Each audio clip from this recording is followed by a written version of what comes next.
இங்கே திரண்டிருக்கிற மக்களுக்காகவும் சிந்தித்த தலைவர் பல பத்தாண்டுகளுக்கு முன்பு. நம் பெயர் தெரியாது, நம் சாதி தெரியாது, நம் ஊர் தெரியாது.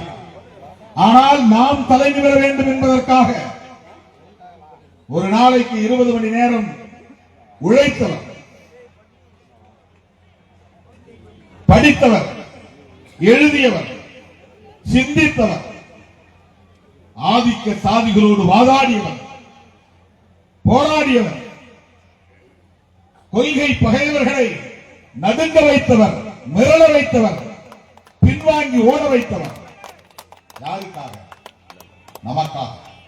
யோசித்து பாருங்கள்.